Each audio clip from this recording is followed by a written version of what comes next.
Ms. Day, are you ready to Yes. proceed? Yeah. All right, if you'll go ahead and bring Mr. Smith. Please be seated and remain quiet. Superior Court's back in session.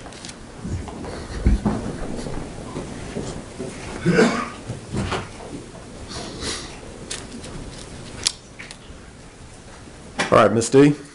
Your Honor, the reason we wanted to have a brief partisan conversation with Mr. Smith this morning was so that he would understand that in addition to some of the elements that were discussed in opening, that there are a few other sort of similar elements that will be discussed in closing, and make sure that he's aware of those and understands that they're going to be said and does not object to them insofar as they constitute admissions. And I think the two main ones were that I intend to make a reference in the course of my closing to the fact that he was not completely truthful with law enforcement when he gave his statement, and that I give a few specific examples, and I told him what those examples would be.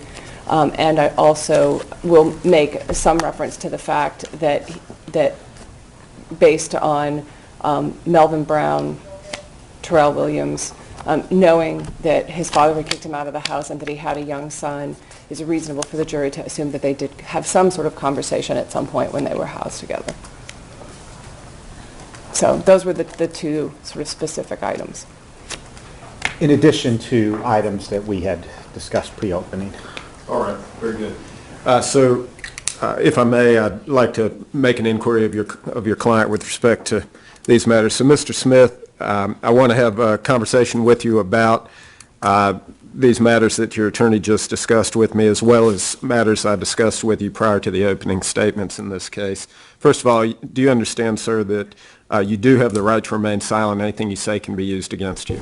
Yes, sir. All right. So, have you had an opportunity, Mr. Smith, to discuss this case thoroughly with your attorneys? Yes, sir. And in those conversations, have you had the opportunity to discuss with them strategic decisions that they believe to be in your best interest with respect to this case? Yes, sir. And do you understand the strategies that they intend to follow, not only throughout this trial, but specifically with respect to the closing arguments that are about to be made to the jury? Yes, sir. Your attorneys have indicated to me that they intend to make several statements that could be viewed as concessions in this matter, and those are three that we talked about earlier.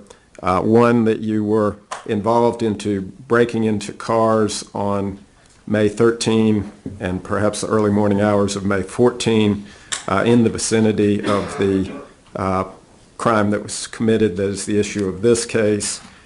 They will also be conceding that you were in the presence of the co-defendants, Ms. Redden and Mr. Anthony, both before and after the crime that is the subject of this case, and they intend to concede that you were involved in selling stolen property, and that property was related to the crime was committed in this case.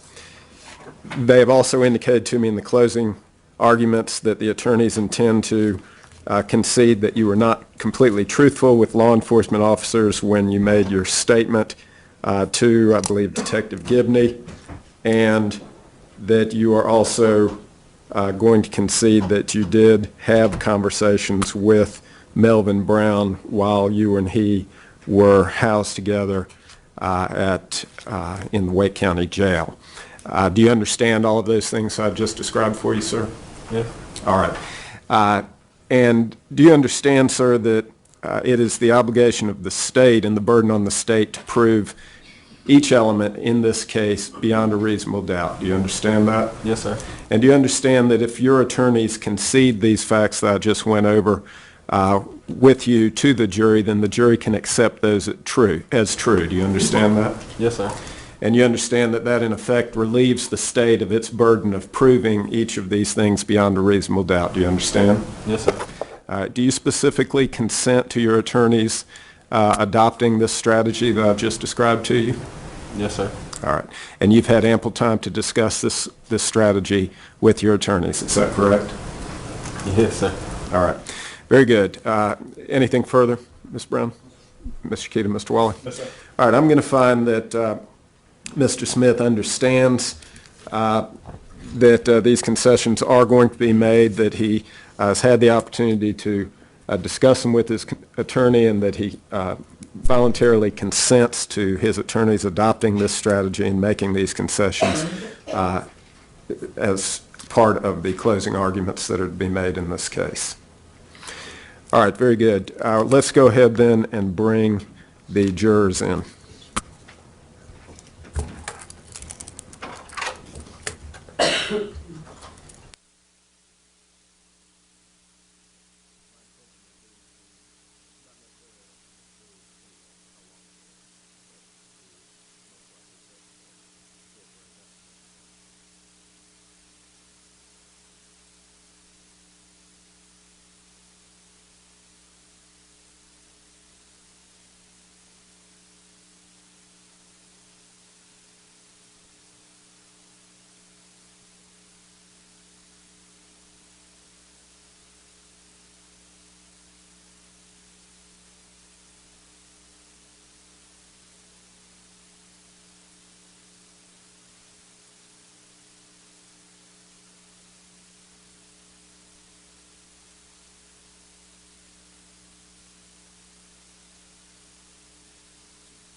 Good morning, ladies and gentlemen. Welcome back.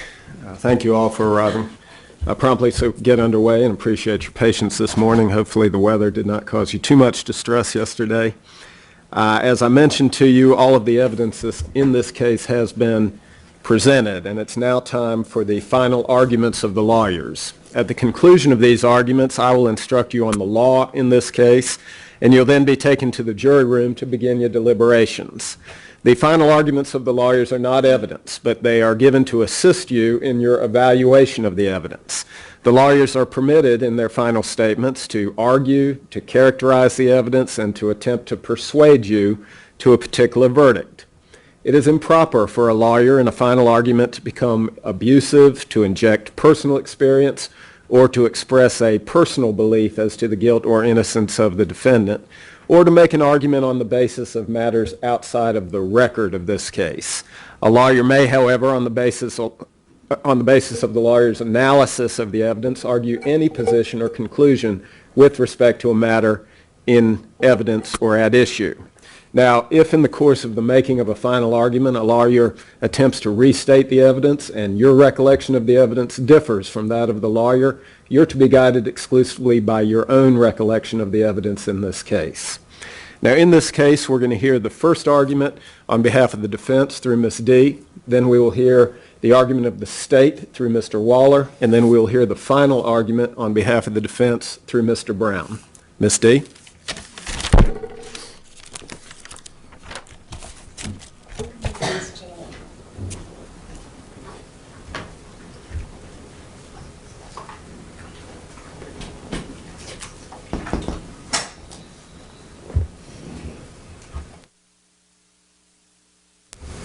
Mr. Waller and Mr. Brown are both going to get up, and they're going to argue to you about what the evidence showed in this case, and they're going to argue to you about the law that the judge is going to instruct you on.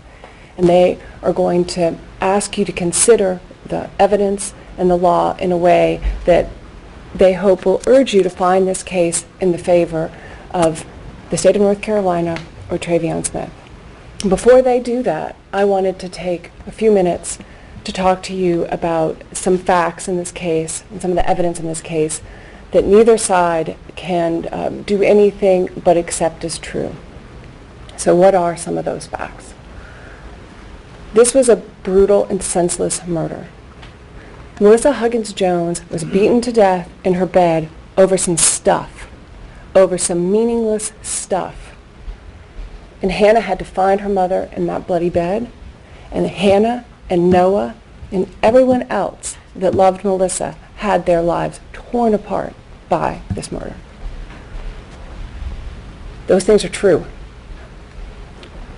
And there are other facts in this case that are true as well. Mr. Brown told you in his opening that this trial was about Travion Smith, but that this crime was about Ronald Anthony. And after the first week of this case, I trust that you could see some of what he was talking about, because everyone in this case is involved because of Ronald Anthony. He's the one with the dynamic personality, and he's the one that everybody is connected to. So Sarah Redden, the 18-year-old at the time girl who was there with them that night, who was willing to go out and go along with this, crime spree just because she wanted to be able to be there and be with Ronald Anthony. And Amber Alberts, his other, I would call, real girlfriend, who had put up with him for years. My recollection is she said on and off for 6 years, despite all of his cheating, because she loved him. And Michael McCullum, who was somewhat older than Mr. Anthony and who had just met him in passing at, I think, a Raleigh hotel one evening, and then ran into him at the Wake Forest Walmart sometime later. And he just liked him. He was good company. He was a young man who he felt like had some similar struggles in life, and he chose to be friends with him, and they stayed friends for the remainder of the time, basically 2013 up until when this happened. And there's the person who we didn't hear from. Just a second. I should have this nearby. But the person who Ronald Anthony called, according to Sarah Redden, to come and pick them up that evening, who he was comfortable enough calling for that ride, and who who Sarah Redden testified that he talked to in the front of the car. It's Ronald Anthony's Marijuana Anonymous meeting. Travion Smith and Sarah Redden are just there to kind of wait on him and be in his orbit. And finally, it's Travion Smith, who at this point in his life was relying on Ronald Anthony and the circle of people who surrounded him and supported him, who supported Ron. Travion was using that whole network of connections for everything, for a place to sleep, for a roof over his head, and for the food he was eating, and for the clothes he was wearing. So I want to go through and I want to talk about what are some of the uncontroverted facts we learned from these witnesses and from the other witnesses who testified at the trial, and some other similarly clear facts that come through when you look at the physical evidence. So we know there are a lot of cars that were broken into, a lot of cars. I mean, we had cars broken into in the neighborhood. Well, first of all, there were cars that were broken into up north of Six Forks North Hills Mall. And then there were cars that were broken into in some of these other neighborhoods, and then there were cars broken into down here on the sort of lower half of Allister Drive, beneath the development. And we know that Ronald Anthony and Travion Smith and Sarah Redden were responsible for those break-ins. We know the times of all those calls. We've seen the CAD reports, we've heard from most of the officers, and we know when people made those 911 calls. We know when officers were in the area of Melissa's apartment building. And we know that that's consistent with what Sarah Redden testified to when she would see the patrol cars coming through and how that would cause her to run and hide again, and is consistent with what Travion Smith said in his statement that you watched the video up to the police. So we know that. And we know that and we know because of that, and based on the CAD reports and the timeline, roughly where the three of them were before the murder was committed. And that was largely in this area down here. And this big rectangular building is the condominium where Esther Hall lived and where Claire Reynolds lived.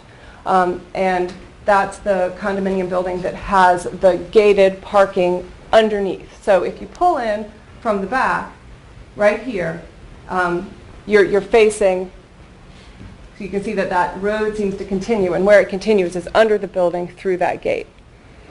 So we don't know whether there was evidence of a tool being used to pry open the bars of the parking deck below the condominiums, because there were no pictures taken at this precise scene. There might have been some processing done of the vehicles. But Sarah Redden says that Ronald Anthony pulled the bars apart with his hands, and Detective Falk described the bars in his report as being pulled/pried, or he said in court that they had been marked with tool marks, and that's also what he recollected was in his handwritten notes. So that's just a point where we could know a little bit more and we don't. But we do know, based on that evidence, where they were and some of what happened in that location. And we know that Sarah testified that that was something that Ron was able to do with his hands. We know that preservation of evidence is a cornerstone of police work. We heard that from so many people in this case. Early on in the case, whenever the issue of what was the CCBI would come up, it would be described as the entity that went out to photograph and preserve the scenes and the evidence for the Raleigh Police Department. And Tracy Gold gave, I think, very similar definitions of that to the other witnesses when she said that her job was the documentation, collection, and preservation of evidence. And we heard from Sergeant Lampe, who was one of the very first officers on the scene, that one of the most important things that he does is make sure to preserve evidence, and that's why when he and the other young officer first came in, they immediately backed out when they realized what sort of scene it was, so they wouldn't do anything to disturb the evidence that was there. So what else do we know? We know that 2 Lenovo computers were stolen from the downstairs leasing apartment. It's been called a lot in the course of the trial, or the burglary. And we know that that's what they were stolen from Kane Realty, and Kane Realty was using that space as a temporary leasing office. And 2 computers were stolen from there that were stored down there.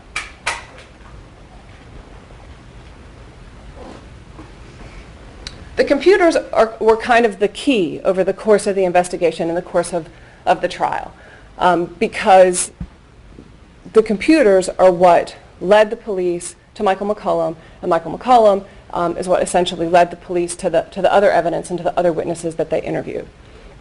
And we heard from Michael McCollum in this trial. And so I want to talk a little bit about what we learned from him. We learned that he really liked Ron. We learned that he trusted him. He trusted him not to, try and sell him anything that would get him involved in a bad situation. And we know that he was disappointed, angry at Ron in a way that one only feels about people about whom you care. He told us that he'd never met Sarah Redden, and he told us that he met Travion Smith only that one time when Travion sold him the gray laptop computer. And Amber Alberts also testified to this. She said that when she was asked who Michael McCollum was, that he was a friend of Ron's, that she did not believe that Michael had ever met Travion, because during the time when Amber would spend time with Michael McCollum and Ron, Travion was never there. So going back to what Michael McCollum told us that's vital and uncontradicted in this trial, we know that Ron called him when he was working in Goldsboro. He called him on Amber's phone, as he often did. Ron didn't have a phone, so if he used a phone, it would be Amber's phone. He told you that he had been able to identify that number in his phone records, and when Michael McCollum found out that this is why the police were talking to him, he wanted to do everything he could to help and assist and give them any ideas about what might lead them to more evidence. So he talked about his phone records, and he talked about verifying these calls for them in any way he could. And he was working in Goldsboro when Ronald Anthony initially called him. And when Ron called him then, he testified that Ron told him he had 2 computers. So at this point early on, Ron is the one sort of in control of the disposition of both of these computers, at least in terms of what he tells Michael McCollum on the phone. And then days later, because Michael McCollum realizes the computers are valuable, he wants to be able to sell them because he knows that he'll be able to make some money for himself So Michael McCollum follows up with Ron, and days later Ron sends the pictures of the orange Lenovo that we've all seen, and he uses those pictures to post the ad to Craigslist. And Detective Morse sees the ad on Craigslist, thinks it's the right computer, is able to work with folks at Lenovo to get confirmation of that, and so when he goes out to try and meet with Michael McCollum, Detective Morse is pretty sure that this computer is going to be their link to some additional evidence in this case. Michael McCollum gets spooked. He says nobody ever offers you full price on Craigslist. He's sort of just got a bad feeling about this whole thing. He never got the computer anyhow. He takes it down. And from his perspective, he's hoping maybe that's going to be the end of him having any uncomfortable situation with that computer. But the next day, or I think it was the next day, Travion Smith calls on Amber Albert's phone. And he doesn't know Travion Smith, so Travion Smith has to identify himself as Taz's friend and explain that he's got the second computer that Ron had told him about before, and he has it, there in Wake Forest available to sell to him. So Michael McCollum has his girlfriend go pick Travion up at the Walmart. He brings him back. He gives him a small amount of money up front and promises to give him more money later, and Travion sells him the computer. And that computer is found by the Raleigh Police Department when they go and execute the search warrant up in Wake Forest. After the police make the connection to Michael McCollum, they quickly tie in Travion Smith and Ronald Anthony because they had all of the various surveillance units up there. So one of the surveillance units follows Travion from Michael McCollum's house back to the Walmart, and Ron's at the Walmart. Various other of their friends are either at that Walmart or they're at that sort of strip of restaurants where the hibachi Japanese place is and the Andy's restaurant that's sort of out in the parking lot area outside the Walmart. So the surveillance units that are there at the Walmart are then sort of able to sort of see all of those folks interacting around the Walmart. And from our purposes, we're now back inside that network of people that sort of surround and support Ronald Anthony. So who's the next person who we heard from, who the police found that day up in Wake Forest, who was able to give the police more information that they used in the course of this investigation? Well, that's Amber Alberts. She's the first of Ron's two girlfriends who testified at this trial. As I said earlier, she's sort of the person's actual girlfriend, who had sort of had that relationship with him for years, who told you that she continued to be in contact with Ron until December of 2015, after he had pled guilty and been sentenced to life in prison for the murder of Melissa Huggins-Jones. He told you that he cheated on her with a lot of girls, a lot of different girls, a lot of them, and that he lived with her when he felt like it. He often used her phone because he couldn't afford one of his own. And she remembers him acting sort of suspicious that day when he came back, but since he acted suspicious all the time because he always had a guilty conscience, she wasn't able to sort of tell any difference about his behavior that day from any other day. She told you that Travion Smith came to live with them in April, so the month before, that Travion had been kicked out and that he had nowhere to stay. She told you that he called one evening and it was pouring down rain, and she felt sorry for him. So she had somebody go and pick him up, presumably Michelle and Joey, because they're the only ones that seem to have had a car. But I mean, my recollection of her testimony is that she felt sorry for him, so they had somebody go and pick him up. And when he was there, sleeping on the couch in the living room and sort of wearing Ron's clothes and sort of just being there, she didn't talk to him very much. She said he was really quiet. He would sit on the couch and stare off into space. She told you that she did know who Michael McCollum was, that he was a friend of Ron's, and she knew that Michael McCollum and Travion Smith had not met before. She let the police search her phone. She voluntarily gave the police her phone, and she helped the police search the home out in Oxford. She helped them find all of the items that they were looking for when they came out there, including the bag of stolen items that was on Ron's side of the bed in their bedroom. So none of those items were in the living room where Travion slept. They were all together in the bag that Ron was maintaining there next to the bed. And later, when she found Claire Reynolds' iPod, she called the police and said, I found this iPod, somebody come get this iPod. So again, like Michael McCollum, she made efforts to do everything she could to cooperate with the police and give them whatever information that she could think of that would help them in their investigation.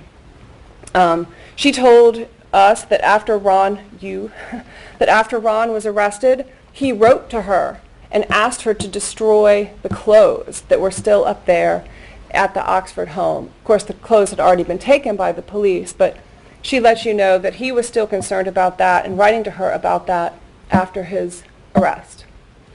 She told you how supportive Ron's mom was of him, that she would always give Ron rides, that she always brought him fresh clothes, and her exact words when answering these questions was that Ron's mom was always there for him. She told you that during the time Travion Smith was living with her, none of his family or friends ever came and helped him in any way during that month plus amount of time. And finally, she told you that Ron had a temper, that there was a history of domestic violence in their relationship, and that her mother had been very unhappy about the relationship. And then we heard from Sarah Redden, Ron's other girlfriend, who was 18 years old, 18 years young when all this happened. She told you about meeting Ronald Anthony through work friends and dating him, believing she was his girlfriend for several months in 2013. She said that sometimes she would hang out with Ron and Trey, which is what she called Travion, and sometimes she would hang out with just Ron. And that night, they were all hanging out after Ron's meeting, breaking into cars, using the gloves that she said Ronald Anthony had purchased at a gas station. Sitting around the Bonefish Grill, where Sarah Melvin told you that Travion Smith sat a bit apart and listened to his headphones. And going to Ben and Jerry's and all the different aspects of that evening that she testified about.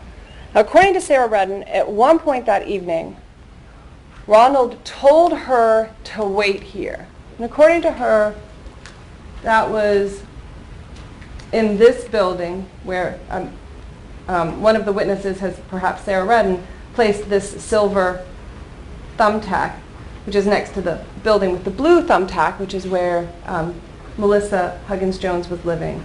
And so, although it looks sort of pretty close to finished in this picture, this was all, the fence that we've all heard about still came throughout this area. So she was on the other side of the fence in that unfinished building because Ron told her to wait there. And that at that same time, Ron told Travion Smith to come with him. And that's according to Sarah Redden. She saw the police patrols and she got worried. She went out and she said that she saw Travion Smith on the balcony and that when she asked him where Ron was, he pointed back inside the apartment. Later, she said they had the computers and they were over near this fence line, which is right down close to where the big brick wall ends.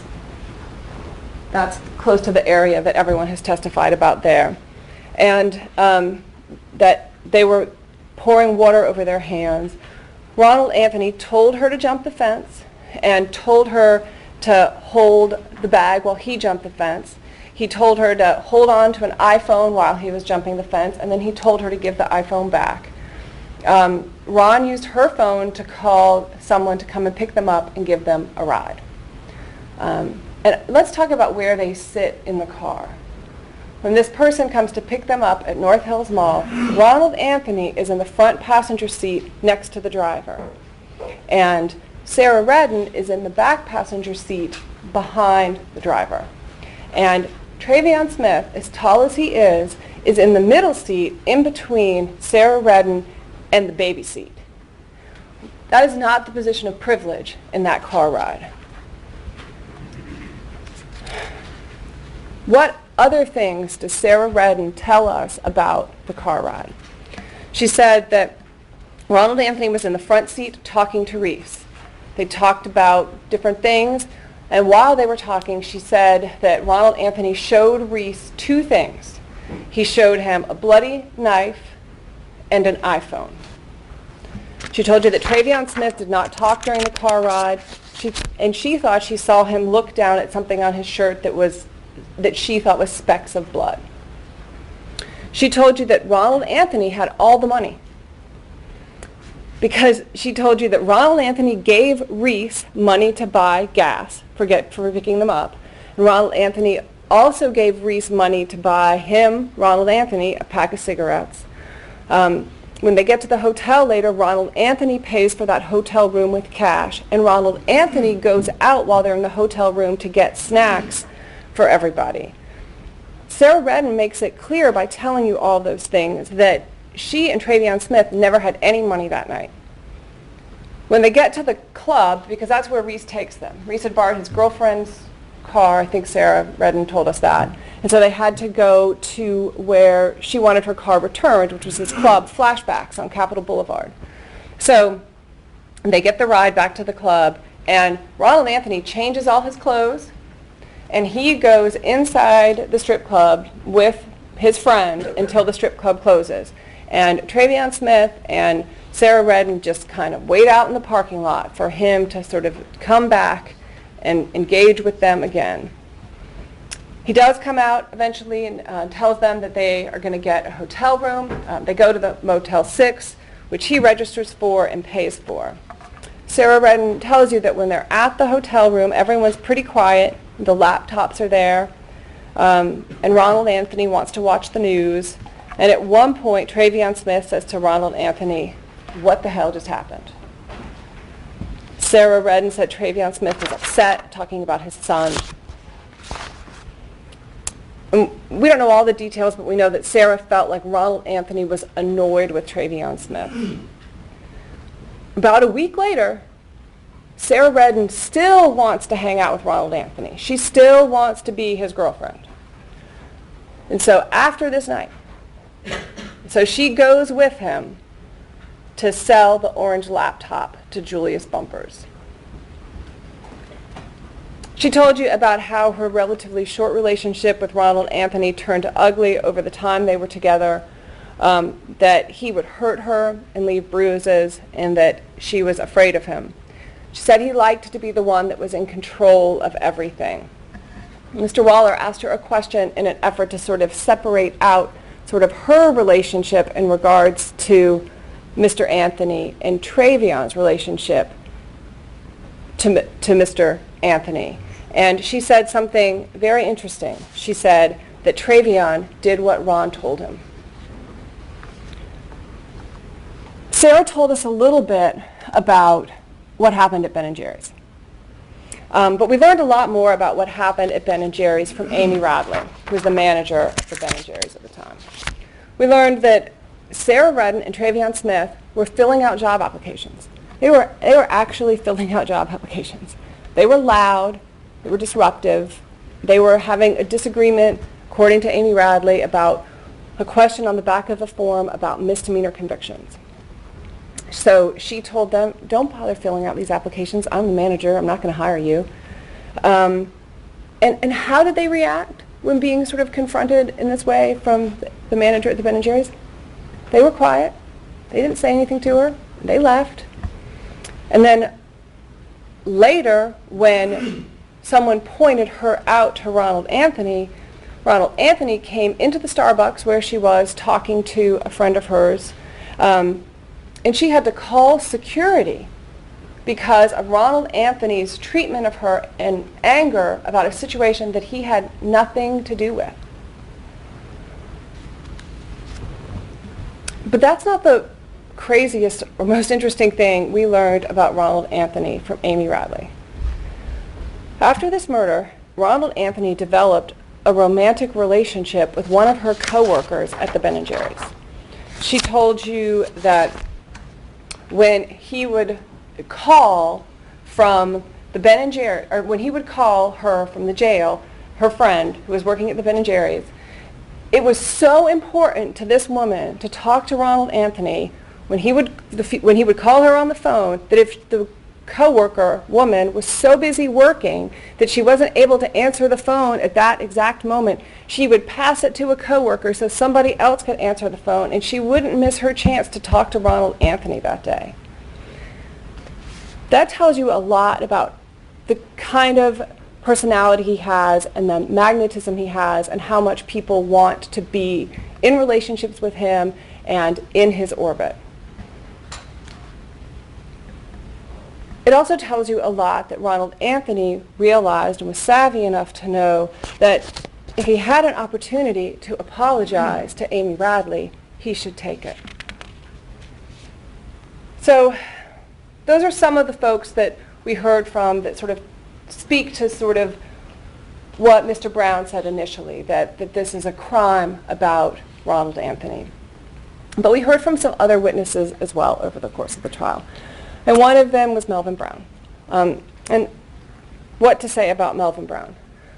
When a person swears to tell the truth, the whole truth, and nothing but the truth, and then in the very next question, in response to what is your name, he gives a name that's not his name, what does one do with that? He knows his name is Terrell Williams. He knows his name is not Melvin Brown. So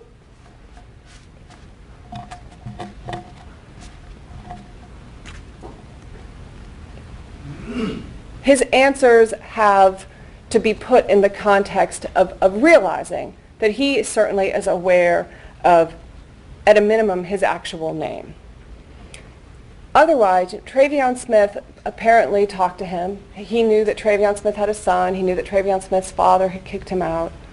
But so much of Melvin Brown's story, such as Sarah Redden having worked for Melissa Huggins-Jones, and therefore Melissa Huggins-Jones, having been specifically targeted in this crime, those things are all just totally wrong.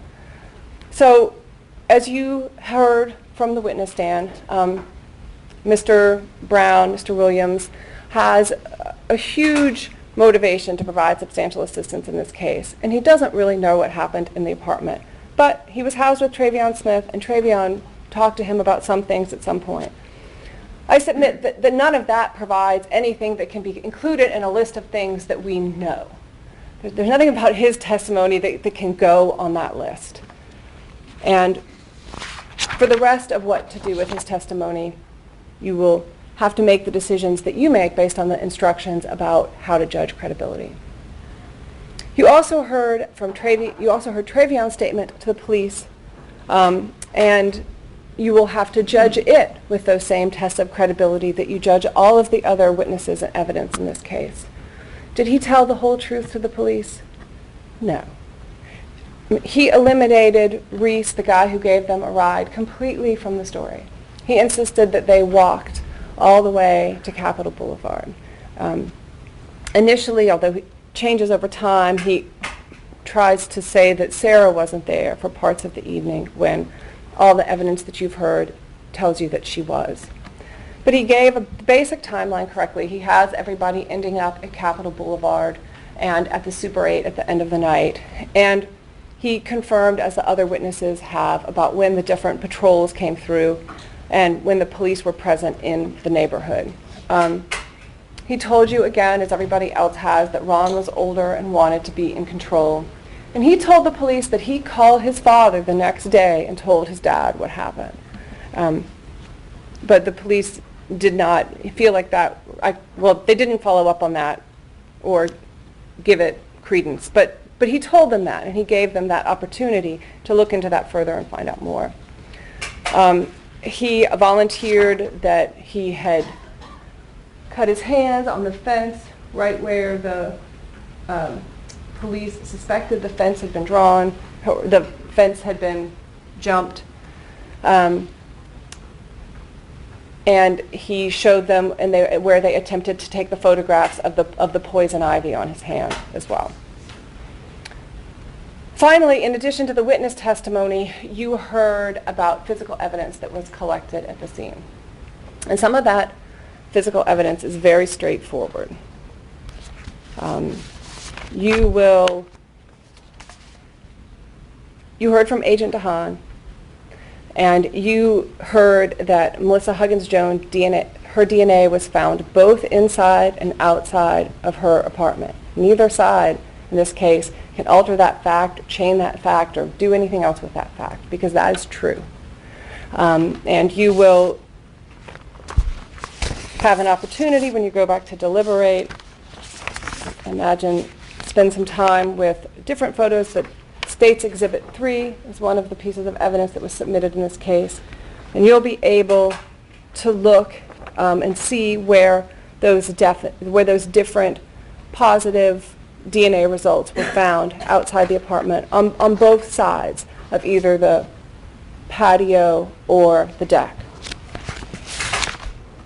Neither side can change that. Similarly straightforward, there were no fingerprints of any relevance or value collected in this case. And we know the state can't link the cuts on Travion's palms to struggle with Melissa Huggins-Jones, because we know they took and tested samples underneath her fingernails to see if that connection could be made. We know that Melissa Huggins-Jones was always on her phone. Her mom testified to that, Dawn Wallace, when she came up and told you about her evening with Melissa that day and what she knew about what had happened. She told you she was always on her phone. And you can see that is supported by the crime scene photos that show that she apparently had the phone plugged in, charging right there with her in the bed.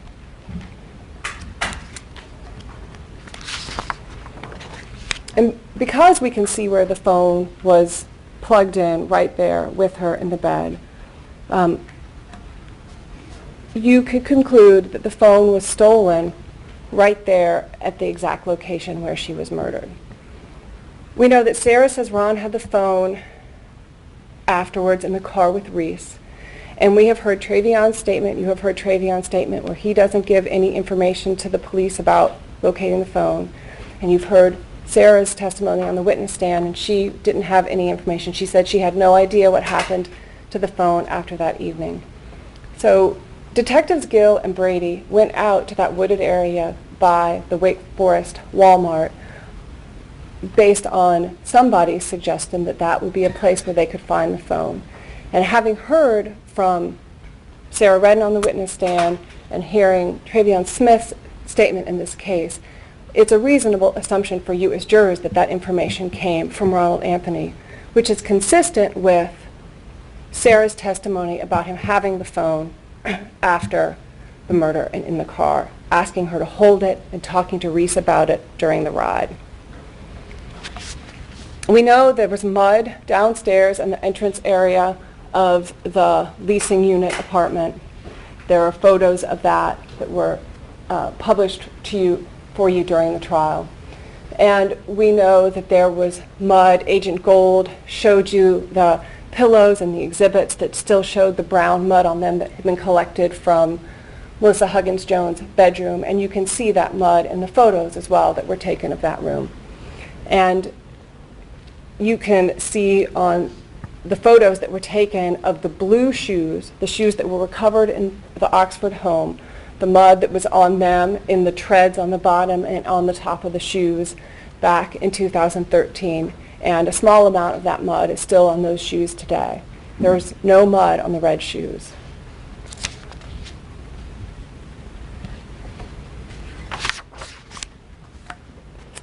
There are the fabric impressions. And what do we know about the fabric impressions? The honest answer is very little. We have heard from numerous witnesses in this case that for any sort of latent evidence comparison, you must have a known and an unknown. And there were no gloves collected in the course of this investigation. And that is important because without a known, you can't analyze, for instance, whether the same item might have multiple surfaces. So some gloves might have one surface along the fingertips and have a different surface on the remainder of the glove. And without anything to make a comparison, then you can't make any meaningful analysis of the fabric impressions or where they came from. All we can do at that point is guess, and that's not a lot to go on. But for the value that it has, many witnesses have told you about the distinctive dot pattern that was on the bedpost in Melissa's bedroom. And that, again, would be right there where she was murdered, right there where the phone was taken. And when you go back and deliberate, you can. States Exhibit 160 is a photo that will show you the picture that Tracy Gold took of the dot pattern on the bedpost. And you can take from that what you feel comfortable taking from. You will also see that dot pattern on other locations, such as the inside of the sliding glass door. And I would argue, importantly, if you look in States 189, you'll see that distinctive dot pattern, and that would be on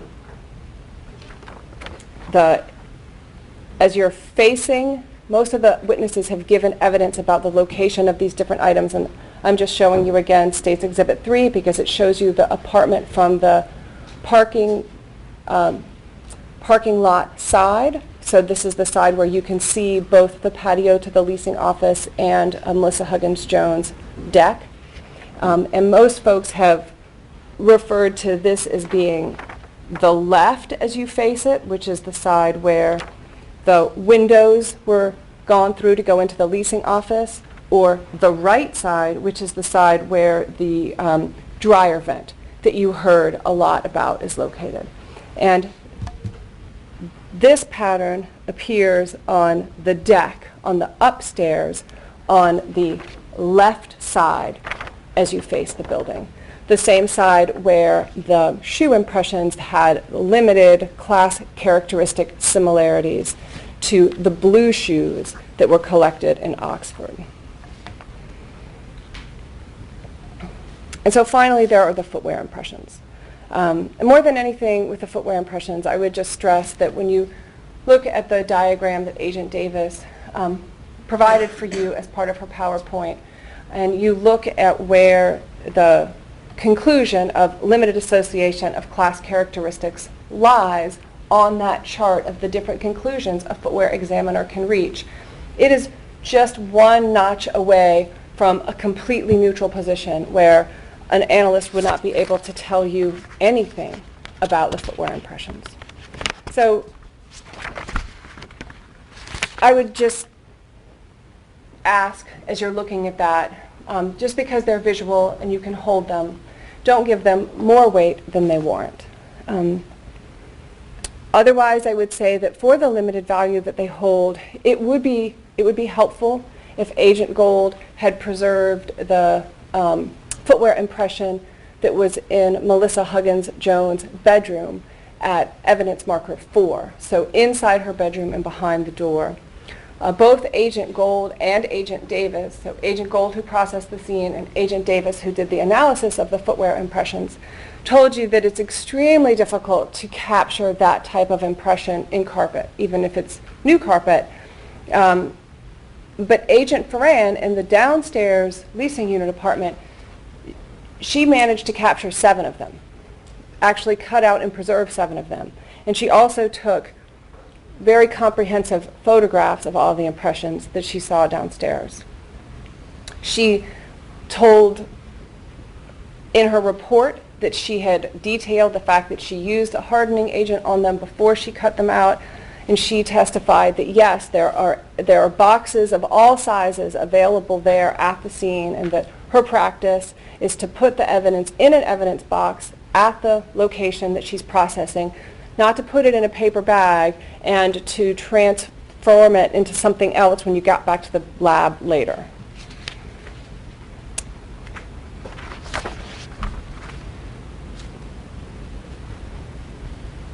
Again, if we had that, that would be just one more small piece of information about who might or might not have been inside Melissa Huggins-Jones' bedroom when she was murdered.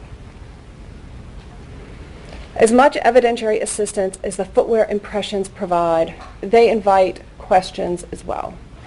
Whose shoes, for instance, made the third impression on the left side as you're facing the building on the downstairs? That's where the 3 overlapping impressions were about which Agent Davis testified, 2 of which had the limited class characteristic associations to the blue shoes, and the third of which was excluded from all the shoes that she analyzed.